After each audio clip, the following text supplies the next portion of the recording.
Hello everyone, this is question 1 from chapter 1 for course project step 1. And the question goes into looking through recent magazine and newspaper articles to try to identify a leader who is kind of a leader as a hero mindset versus one who's the more typical humble leader, example from the reading, and just going through, news articles, things like that, and things I see on TV and read. I kind of thought of sports as one. I think leader as a hero could be Dak Prescott, who's the quarterback for the Dallas Cowboys. He's confident. He leads his team with charisma. He's very vibrant, has a really strong personality, and he leads the Cowboys to success. Most Sundays. People love to see that. He really rallies their team. On kind of the other side of this coin, more of a humble leader approach, I thought of Nathan Eovaldi, who's actually a pitcher for the Boston Red Sox. Very quiet, humble, small town kind of guy. He kind of get that vibe, just a real nice, polite guy. But he can throw the baseball, almost 100 miles an hour if you ever saw him on TV. And he strikes out some of the best, batters in baseball. He's pretty much untouchable. So two very different sides of the coin, if you will. Kind of think about it as, two separate paths. You got Dak Prescott here. You got Nathan Eovaldi over here. Even though they're in two sports, they're two very prominent, players in their respected games. They both have very different leadership styles. One kind of leader as a hero and one kind of as a humble leader. Dak Prescott and Nathan Eovaldi, both very successful, both very different. I think the easiest one to find, day to day would be maybe a humble leader as opposed to a leader as a hero, but both very successful professionals in their sports.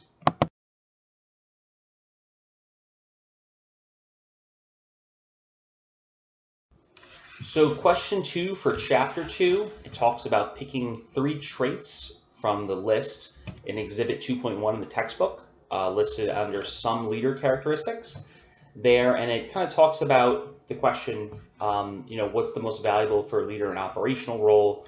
And what do you think would be most valuable for a leader in a collaborative role? And working in business operations, for part of my career, I think operationally, going through the examples in the textbook in 2.1, you're really looking at, intelligence and ability is one of the examples they give, work-related characteristics, and social background.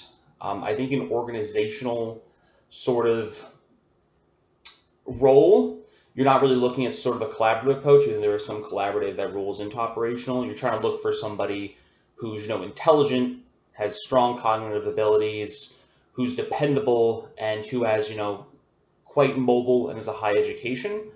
I think you're looking at collaborative, you're looking at somebody who perhaps be a little more friendly, maybe, as opposed to like become the operational kind of like, sort of like locked out.